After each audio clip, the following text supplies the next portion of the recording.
बिरहा के शुरुआत झर से हुई। झर बुझले तोर जन्म ना भल तब बिरहा में झर गवा। आवा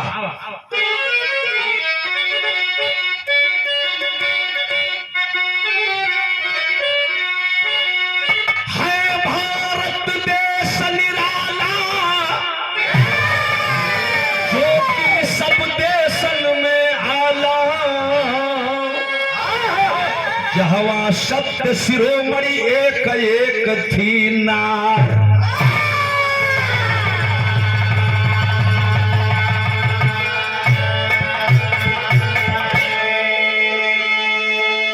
एक बिटिया के बियाह के विषय में उधर से सुनल गया, इधर से एक बिटिया का बियाह और ई कौन लड़की का बियाह, बड़ा अजीब चित्रण है। भाव बिरहा का लगी एक लाइन कव्वाली हो, फिल्मी कव्वाली होता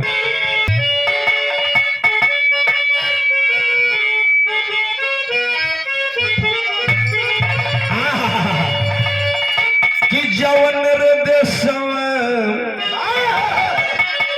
कि जवन रे देशवा में उगले किरनिया, हो सुहावन भी हमें हो, जवन रे देशवा में उगले किरनिया।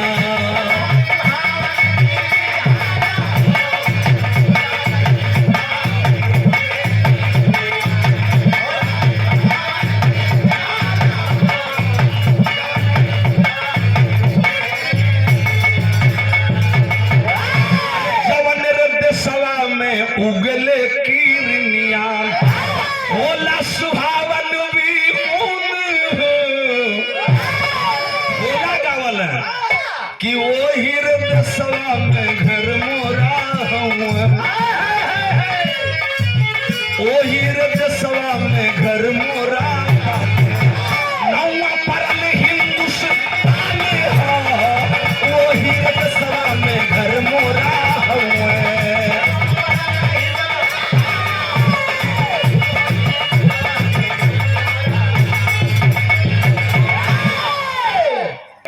बिरहा कितना सुघर ही कौन लड़की की बात है।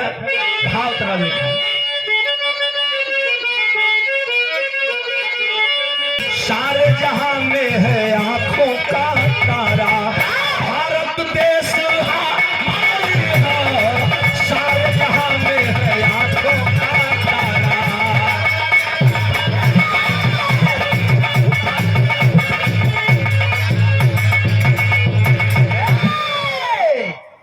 बहुत भाई को अभिनंदन। बिरहा कितना सुघर है, तनी से गौर कर भी।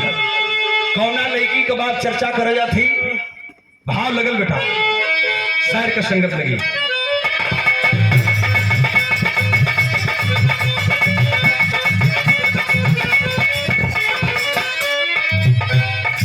ललार लार लला जहां की देवियां मैदान बीच जंग करे, जहां की देवियां मैदान बीच जंग करे, सवार छोड़कर दुश्मन का फीका रंग करे।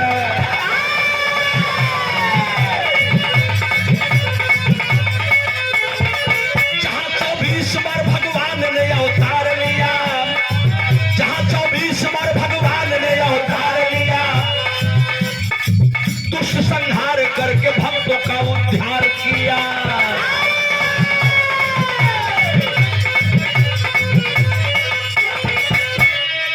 हरिंदर अनुपम देश वही, अनुपम देश वही भारत की ये धरती है, जहाँ पर दूध की नदियाँ सदा ही बहती है, वहीं पर अश्वपति क्षत्रिय रजनवा हो, सुता सयान जिनकी सावित्री थनमवा हो। दूधते बरजो की बाबूजी परेशान हुए, दूधते बरजो की बाबूजी परेशान हुए, बेटी जो वर्ण मिला बाबूजी हैरान हुए।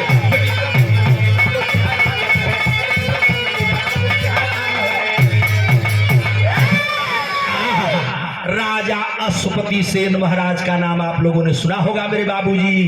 राजा अश्वपति सेन महाराज के इकलौती बेटी नाम रहल सावित्री।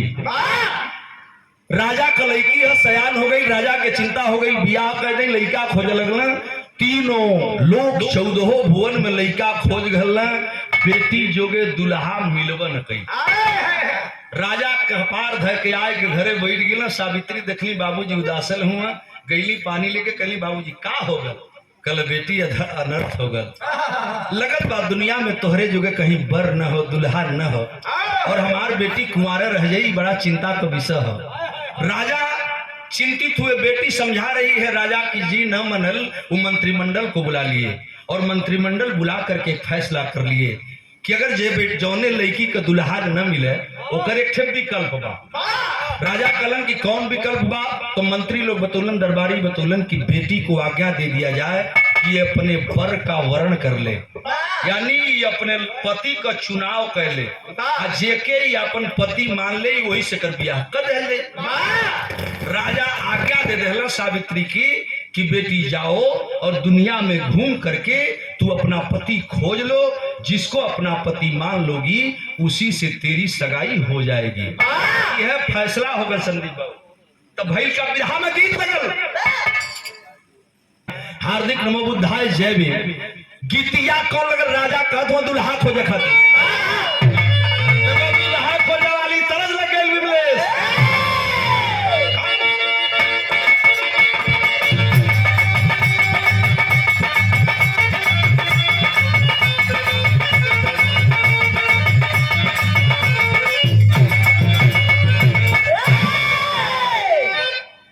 भैया कवि जी तर्ज देखा के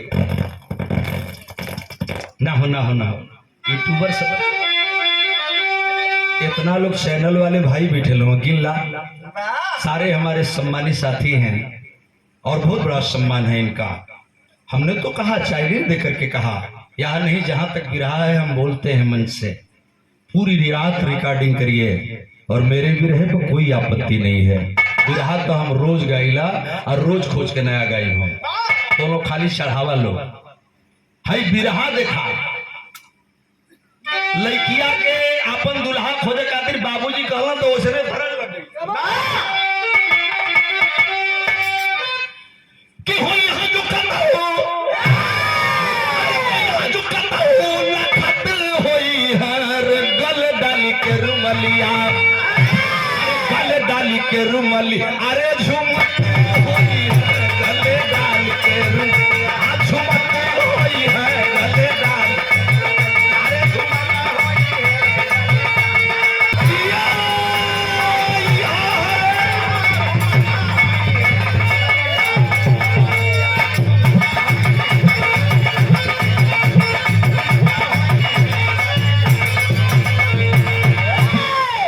लेकिन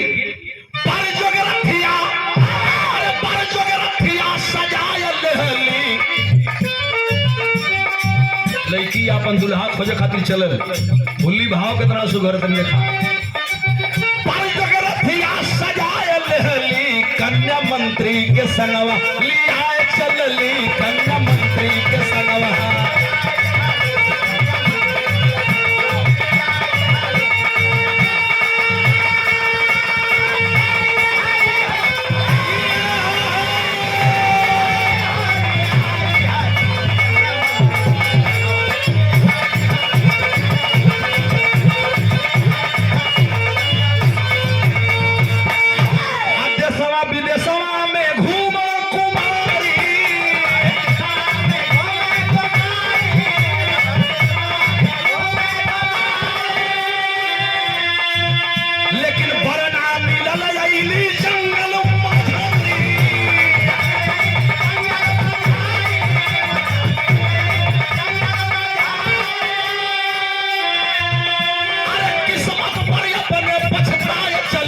रानी मंत्री के संगवा लिया चलली, रानी मंत्री के संगवा।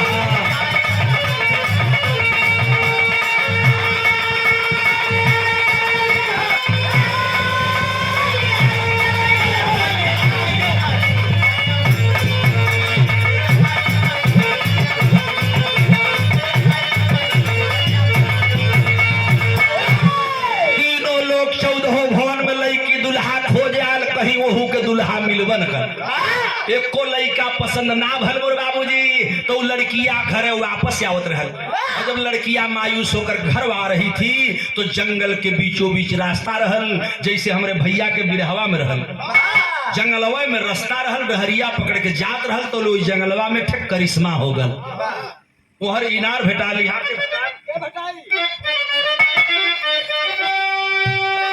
लकड़ी कटत एक जवान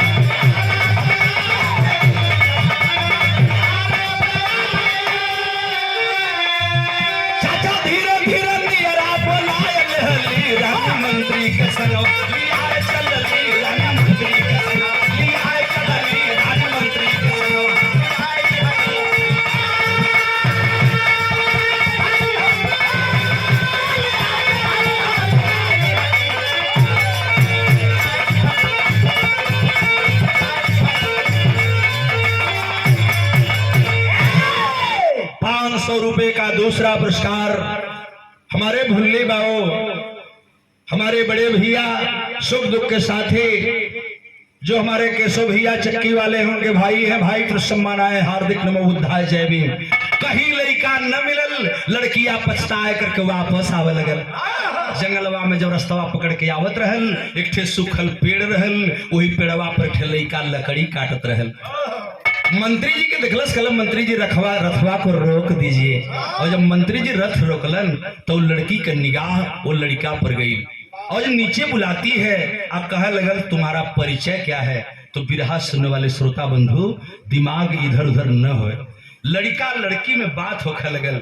वो पूछत बा कि हमार परिचय जान के का करबू। तब लड़कवा और लड़किया से बात होत बा, लड़किया पूछलस कि जरा अपना परिचय बताओ, तुम कौन हो। कहलस कि का हो देखत नहीं खा, हम टांगी ले ले बानी, लकड़ी काटत बानी, लकड़ीहारा हैं, आदिवासी हैं, जंगल का वासी हैं। अब पूछत हो कि तू के हुआ। तो सुना हम बतावत हैं। वो लड़कवा बतौलस का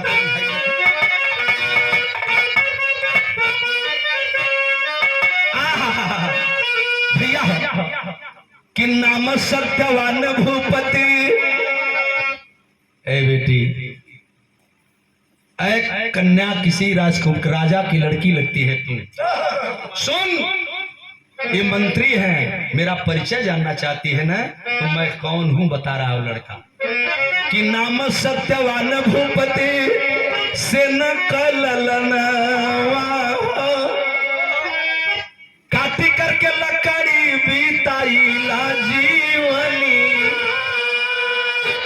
अंधी अंधा माई बाप राजपट छिनी गईल, ऐसा न समैया की भरली परिसनी।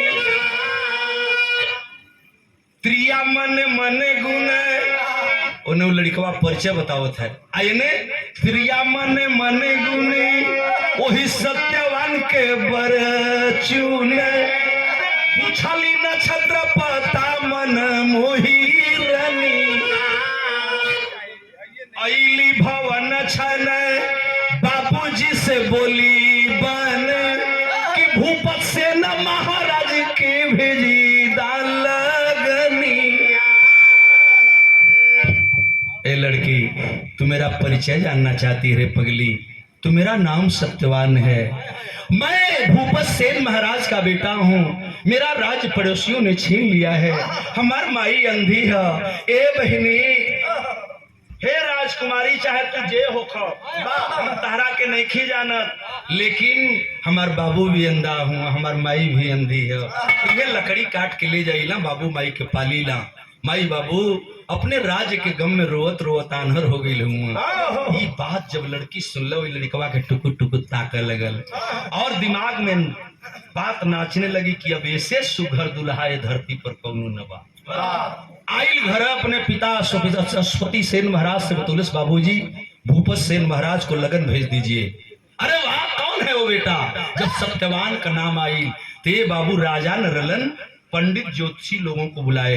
ब्राह्मण और ज्योतिषी आके बैठ गए। सत्यवान और सावित्री का लगन मुहूर्त दिखाए लगल। आज जब लगन मुहूर्त दिखाए लगल न, तो हे हमारे बिरहा सुनने वाले पंच गोसाई तनी सा 5 मिनट गौर करी है। वो पंडित जी लोग ज्योतिष देखा लगल, गणना बनना देखा लगल, तो देखते देखत सब लोग कपार धले हल और कपार धले बतावत का हुआ पंडित जी लोग बिरहा गजब हो गए।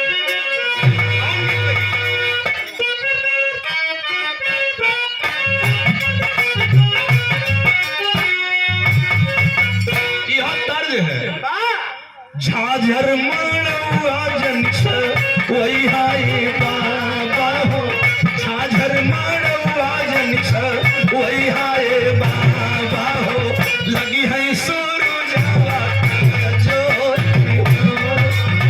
झाझर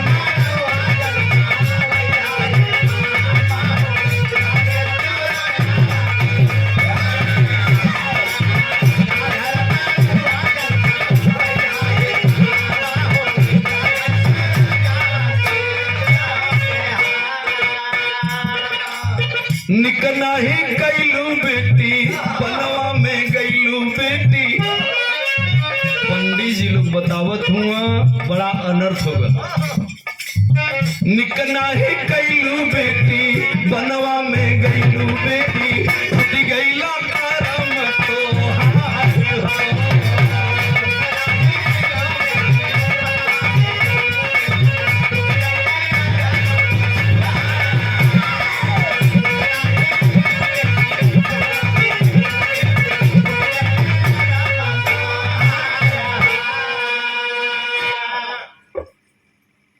सोनबरसा के धरती से ये सादर 200 रुपए का पुरस्कार आया है। सम्मानित सुधीर मास्टर साहब आप तरफ से हार्दिक नमो बुद्धाय जय।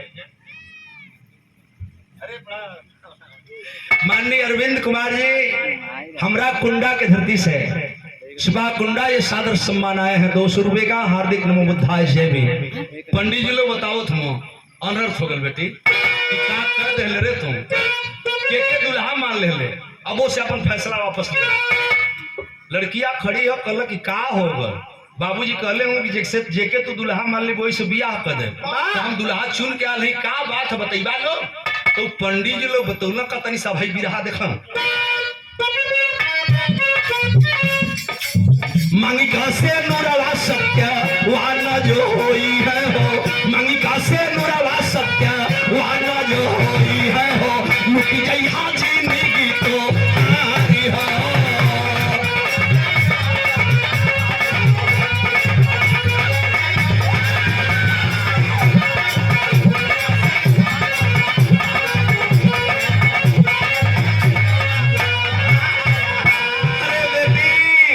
जौना लड़की के दुल्हा मान के आल हूँ तोहरा शादी जोगे अपन फैसला वापस ले लो। कल क्यों बताएंगे तो पंडित जी लोग ज्योतिषी लोग बतौला कि बरहे महीनवा बाटे उनकर उमरिया हो, बरहे महीनवा बाटे उनकर उमरिया हो, आ लुट जई हाँ से नूरा तो अनर्थ हो गल बाबू करेजा फाट गई ले पंचो। जब सावित्री सुनली ना ज्योतिषी बतौलन कि अरे पगली तुझे के दुल्हा मान के आई ही रे, आज के ठीक 12वां महीना आवत आवत तो दुनिया से चल जाई। बियाह ठीक न बा बेटी फैसला वापस ले ले। लोग समझावा लगला लड़की अवाक हो गई। हिंदुस्तान की बेटी जिंदगी में एक पति बनाते हैं और मैं हिंदुस्तान के एक राजा की बेटी हूँ। तो सुन लीजिए मंत्री झंखत हुआ सुनवैया झंखत हुआ लड़कियों झंखत है। बिलखला राजा मंत्री सब समझावे रामा, बिलखला राजा मंत्री सब समझावे रामा, कन्या करैले मन विचारी है।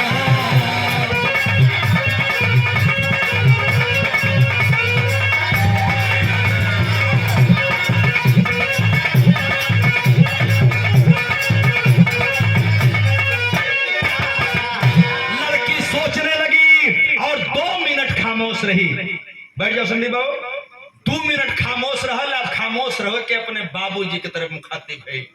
कल पूज्य पिताजी अपनी बचन का ख्याल करिए। बिरहा में बड़ी नीक तर्ज लग गई। कौन?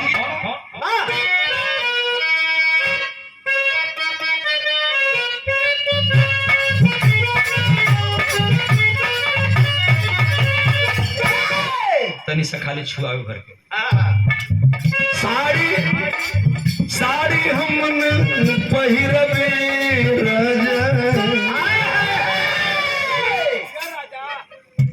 लक्ष्मी जी देखा बिरहा बहुत सुन ले हो बोले। आज आचार्य जी के गाँव आलो भेंट तो कई बार भर लमा भेंट भर आज घरे भेंट भर तो के घरे ले लिया के चलो घबरा मत बिहार से आल हो तुम्हार सेवा करके हम छोड़ब भैया हो साड़ी साड़ी हम पहिरबे लिया के डर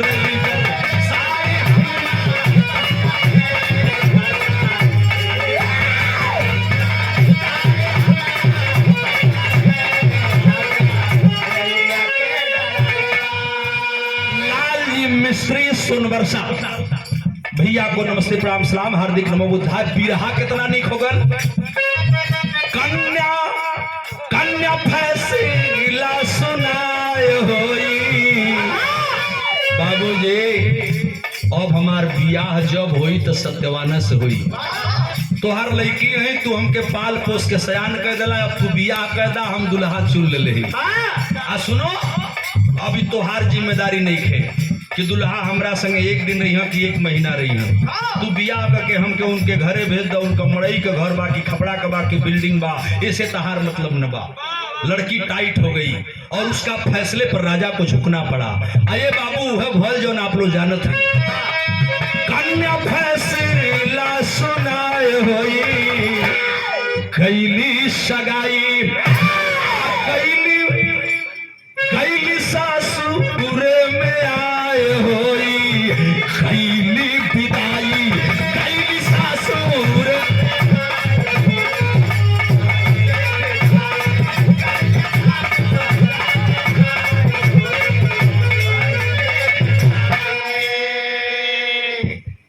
भुल्ली बाबू के मित्र आलोकनाथ यादव लोकनाथ यादव भाई कृष्ण बनाए हैं हार्दिक नमो बुद्धाय जय भीम। लड़कियां जब ससुराल में गई चिंता तो बात का सतावे लगल कि पंडित जी लोग कहले हुआ ज्योतिषी बतौले हुआ कि 12वां महीना के आखिरी दिन आते आते तू विधवा हो जाएगी। यह बात सताने लगी। ये बाबू लड़किया के न नींद आवे हो न चैन आवे। एक दिन 2 दिन 4 दिन ना महीना बीते लगल।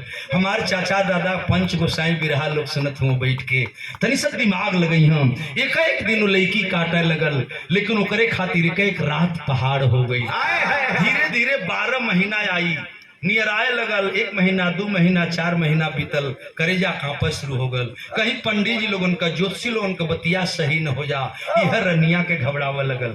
लेकिन सास सेवा ससुर सेवा पति सेवा करती हुई वह एक पुजारन बन गई और सतीत्व का परिचय दे करके अपने पति की सेवा में लीन रहती थी और सत्यवान लकड़ी काट के ले आवा वही से रोजी रोटी चला।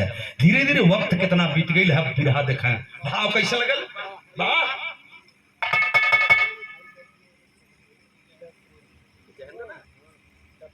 हमारे बड़े भैया जयेंद्र भैया घोसी के धरती से सादर सम्मान आयल हो नमस्ते प्रणाम सलाम जय भीम नमो बुद्धाय।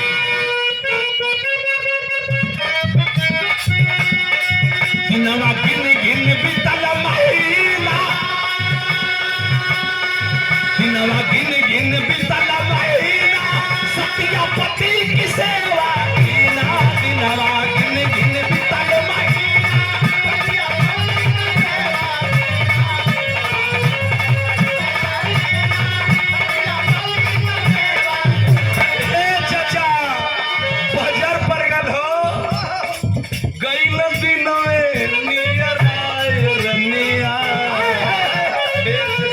महीना 2 महीना 6 महीना 9 महीना बीत गई। 10वां जब लगल करेजा कांपे लगल।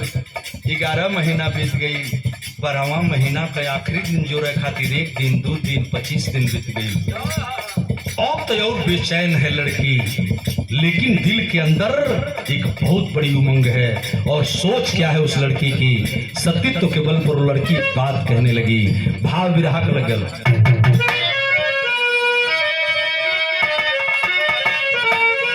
सतियन के आगे काल का करीब, सूर्य रुके जमराज भी हुए बेहाल।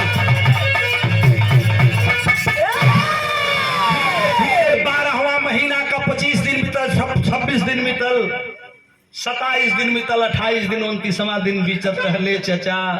रात का जब 12 बजल सतिया घबराए लगल, बिहने 12वां महीना के आखिरी दिन है, कहीं ज्योतिषी लोगन का बतिया सही हो जाई तो बजर पर जाई।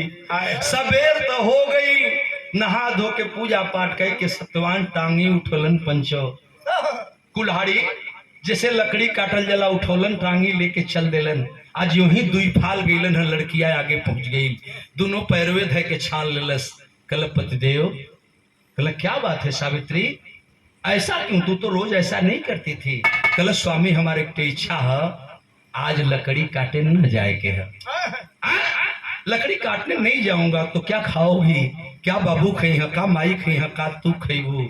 जब पति को रोकने लगी, पति घबरा गए, लेकिन पत्नी की बात इनकार करके पति कहा कि मैं जाऊंगा, हट मेरे रास्ते से जाओ, माँ बाप की सेवा करो, खाना पीना खा लेना, हमको जाने दे। जब पति नहीं रुका तो देखा है असली पतिव्रता स्त्री वही होती है जो पति के कामों में बाधा न पड़े। कल ठीक है जईबा तजा, कुछ दूर और आगे गई, जब कमा गई तब वो लड़कियां काफी ला भाई देखा।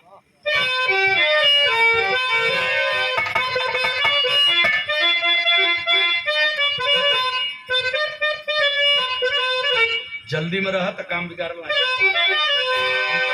खाली हमके तनी से छुआ के देवे तो हम लहा ले, छुआवे खाली जगह तो चाहिए, यह करत कर जिंदगी बीतती। भैया कि लकड़ी काटना चली भैला, लकड़ी काटना चली भैला, जवानवा मनवा धड़कला, असतिया कहल सहमहु चलबू, सजनवा मनवा धड़कला। ना मनवा जइबे करवा तो जब जही के है ना तो हमहू के लिए ले चला, तो सत्यवान समझाव, लेकिन सतिया पीछे आई हो, आ चढ़ा पेड़ पर लकड़ी काटन, माथा गए चकराई हो। सतिया समझे मौत का कारनावा, मनवा धड़कला, आए पंचोलीटा जंघे पर सतकवर, दिया नवा मनवा धड़कला। जो ही सत्यवान पेड़ पर चढ़लन, एक टांगी लेके एक छेव मरले रहलन। चचा चक्कर आ गई, आवाज आ गई, प्यारी सावित्री जरा मुझे बचा ले रे पगली। बाबू कैसो कैसो नीचे आने लगा, स्वामी आप नीचे आ जाओ। सावित्री तो जानती थी, समझ गई कि पति की अंतिम घड़ी आ गई। ए चचा, सत्य सुमिर करके एक सत्य का दीपक जलाती है, जंघा पर पति का सिर रख करके सहलाने लगी। पुराण बतावाला गौरी शंकराचार्य नहीं लिख रहा है, पुराणों में लोगों ने लिखा है, विद्वानों ने लिखा है कि उसी समय सर को सहला रही थी, जमलोक से जमराज चल दिए सत्यवान का प्राण निकालने के लिए। लेकिन चुटकी भर सिंदूर की लाज को बचाने के लिए सावित्री अपने पति को लेकर के बैठी है। बिरहा गजब हो गल। कैसे बेटा?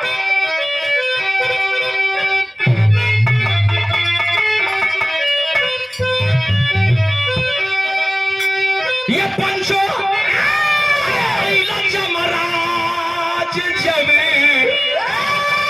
सावित्री संभलवा आए हैं, अरे सतिया का डोला देखा रू कतौना बा।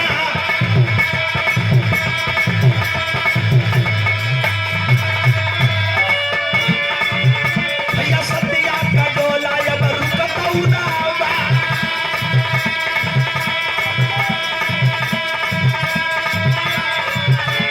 समाधान मान जमा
यमराज आए तो जरूर सावित्री के पति सत्यवान का प्राण निकालना चाह रहे थे, लेकिन सत्यवती मांग में सिंदूर धारण करके 16 श्रृंगार करके बैठी वो लड़की लीन हो गई और पति के यादों में खो गई। यमराज जो ही हाथ बढ़ुलन, फिल्म वाले देखौले हुआ सती सावित्री जो फिल्म बनल रहल ओमे लोग देखौलन कि लगा कि यमराज जर के भस्म हो जाई और डर के मारे पीछे हट।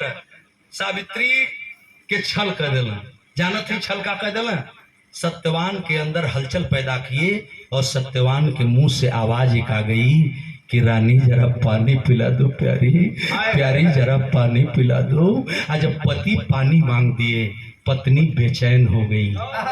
जवन गर्दनिया मुड़िया गोड़वा पर धई के बैठे रहल ओकरा के नीचे धई देलस और ध करके पानी ले आवे खातिर गई ले पंचो। आइए चाचा, चारे फाल पर एगो डबरा रहल, वही जा जब बढ़ के गई वही डबरा में से पानी निकाल के जो ही पीछे मुड़ल आ तौले यमराज प्राण निकाल चुके थे, लेके भागा शुरू कैल।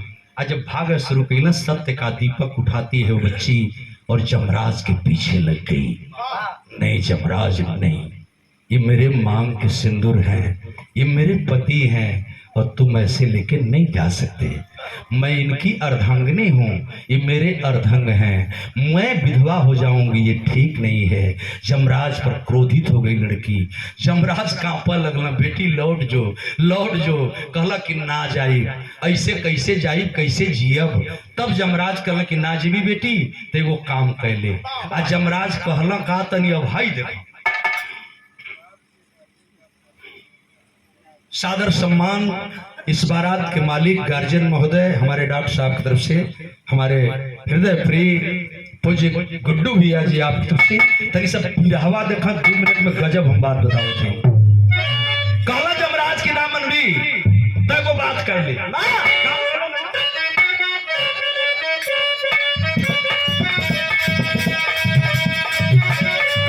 अरे कहा यमराज बेटी मांग ले मंगना,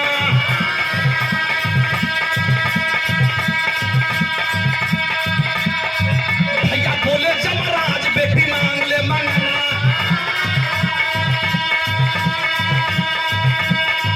लेकिन छोड़ अपने पति वाला प्राण समाधा। ए बेटी हमरा से कुछ बर मांग ले, आज जवन चाही तवन मांग ले, लेकिन लौट जो। फिर यमराज सचेत हो गया, कहला कि एगो बात ध्यान में रह, अपनी सैया की प्राण के छोड़ के जवन मन करी तवन मंगे। सावित्री चलाकी समझ गई, कहला कि यमराज ठीक है। 3 वचन लेलस आ 3 वचन लेकर के सबसे पहले बहू होने का फर्ज अदा करती है और वो लड़की पहला वरदान का मंगलस कि सास ससुर भी अंधा खोलता नयना।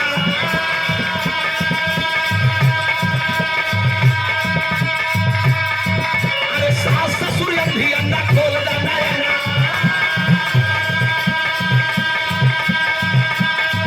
और आज पट सगरो वापस होई जा।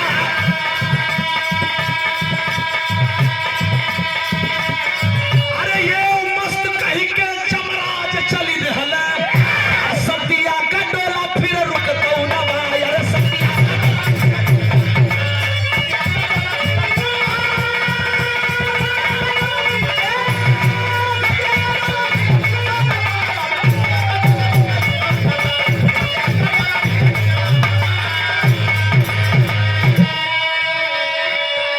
भैया तली सब बिरहवा के समझ ली ताकि कहानियां समझने में दिक्कत न हो। कल यमराज अगर कुछ देहल चाहत हुआ न तो हमारे ससुर अंधा हूँ, हमारे सास संधी है, इनका राजपाट पड़ोसियों ने छीन लिया है, सब वापस हो जाए, आंख का रोशनी लौट जाए। बहु भैले को फर्ज पहला वरदान मंगलस। यमराज एवं मस्त कह दिए, कहे बेटी अब जाओ, तेरे सास ससुर की रोशनी आ जाएगी, राजपाट सब मिल जाएगा, वापस जाओ अपने राजमहल में रहो। यमराज सत्यवान का प्राण लेके चले शुरू कर दिलन। थोड़ी देर तक सावित्री वहीं खड़ी रही। अब कुछ है दूर यमराज गई रही बाबू आ तौली वो लड़की फिर सत्य का दीपक उठौलस आ पीछे पीछे फिर लग गई। कुछ दूर यमराज गई, जब मुड़ के देखल कवि जी जब मुड़ के ऐसे देखल तो देखना पिछवा की ई लड़किया गई नहीं कल कारे बेटी ते जैवी नारे जो कल कैसे जाई हो कल का बात है तब वो लड़की कहले रहे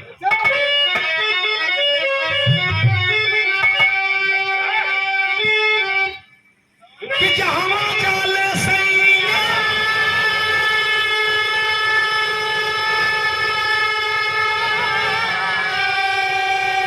चली आई बाबूजी काहे बेटी कह के घरवा मोर जराई बाबूजी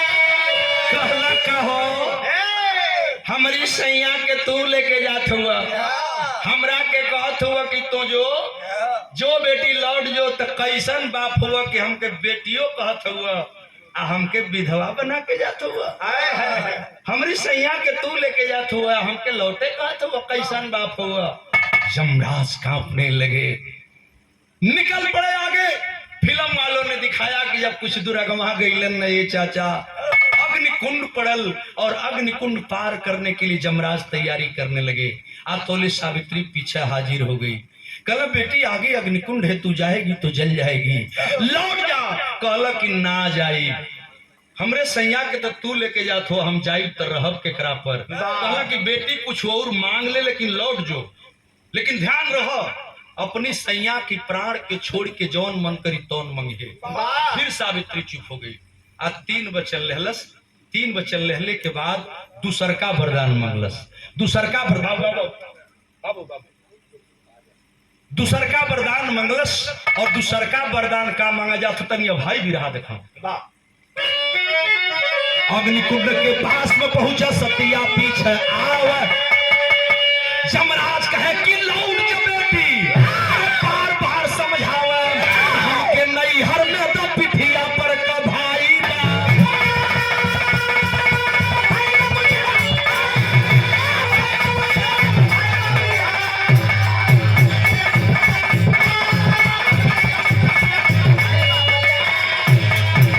जमराज अगर आप कुछ देना चाहते हो तो दूसरा वरदान मुझे यही चाहिए हमारी माई बाबू के एको संतान नहीं के हम अकेले लड़की हैं हमरा के एगो भाई मिल जा माई बाबू को बुढ़ौती का सहारा हो जा लाठी के एगो भाई हमके दे दो जमराज कलन बेटी तो के भाई चाहिए हो मस्तथास तू ऐसा ही हो जाओ बेटी वरदान दे के दूसर को चल दिलन अब अग्निकुंड में हेल गई आज जब अग्निकुंड पार कर रहे थे तो फिल्म वालों ने दिखाया है पर्दे पर बीच अग्नि में जाके आप पीछे से ताकत हो कि गोइल की ना तो उन्हें देखला कि सावित्री फिर पीछवा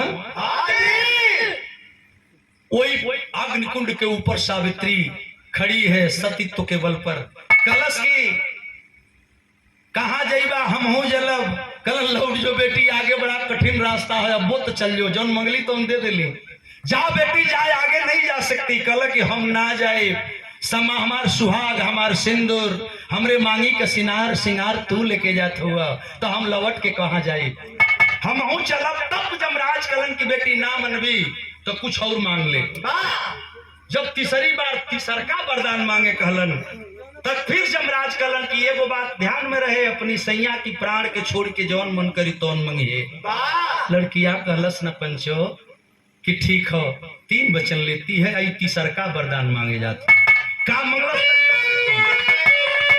अग्निकुंड के पास में पहुंचा सतिया पीछे आव जमराज कहे कि मांग ले कुछ बार बार समझावा गोद में सुगना दे दा हमके एक हरसाई बाबू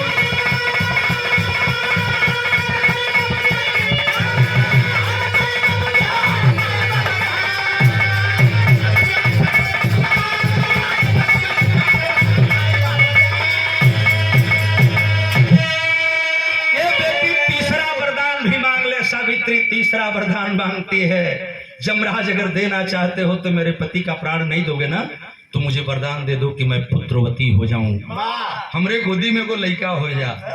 कहला जमराज के रे पगली तो के लड़के चाहत रहल है, तब पहले में मांग ले होती, हम तारा के दे देले होती।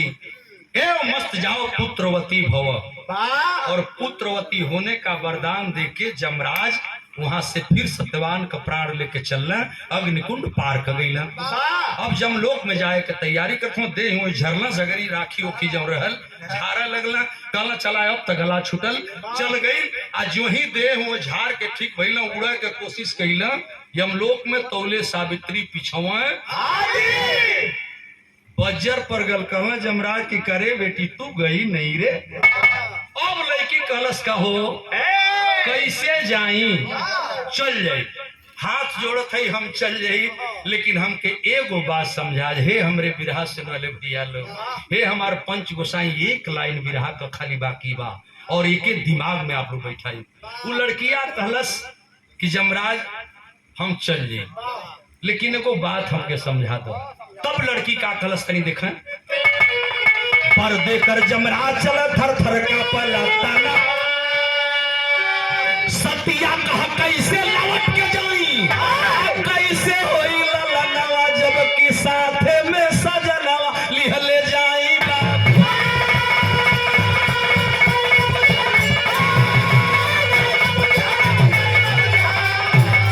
जब कि साथे में सजनवा,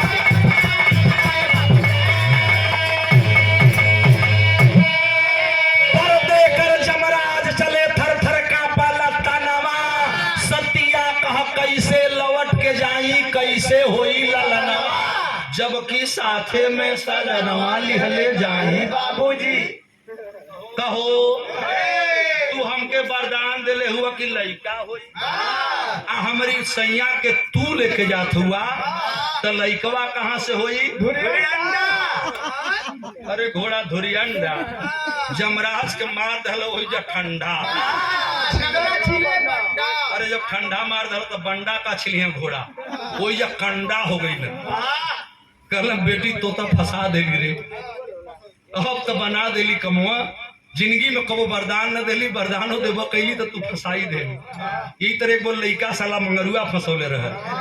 अब वो बात के छोड़ डालो, विराम और खत्म हो गई। अंतो गत्वा जमराज हाथ जोड़ करके माफी मांगे और सावित्री के पति को वापस करते हैं। सदा सुहागन रहो, यही आशीर्वाद आज के यह विवाह में गौरी शंकराचार्य ही नहीं, नंदलाल रवि ही नहीं, लक्ष्मी प्रियदर्शी नहीं, इतने श्रोता घराती बराती सारे लोग उन बच्चों को दे रहे हैं। जवन दुल्हा और दुल्हन बिटिया रानी है, ये जोड़ी सलामत रहे, सदा सुहागन रहे।